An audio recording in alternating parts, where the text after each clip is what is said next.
There existed a nation known as Dhans, whose people were called the Dhansi. Their homeland was protected by towering mountains to the north and west. Magnificent Bari Sea stretched along its southern border. To the east lay vast, fertile plains that nourished the land. Dhans was one of the richest and most admired nations of its time. Its prosperity, breathtaking architecture, thriving trade, and luxurious lifestyle attracted merchants, travelers, and influential people from across the world. Dhansi had never seen any foreign invasion. That's why they never spent it in military. Taking advantage of Don's lack of military defense, a ruthless people known as the Ganazirs invaded the nation.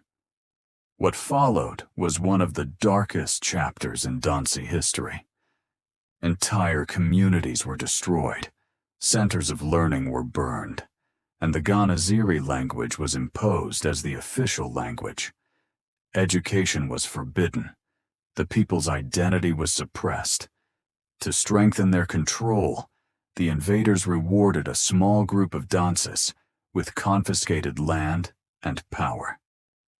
These collaborators became known as the Pawans, and they soon became even more oppressive than the foreign rulers themselves.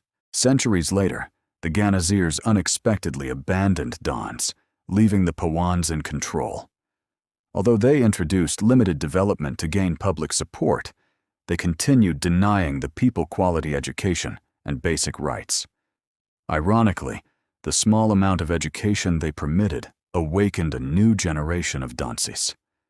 Educated citizens began spreading awareness, inspiring resistance, and calling for justice.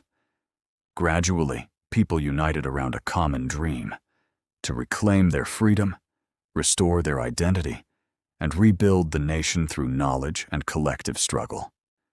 Yet its story carries a timeless lesson. Nations are not destroyed by invasion alone.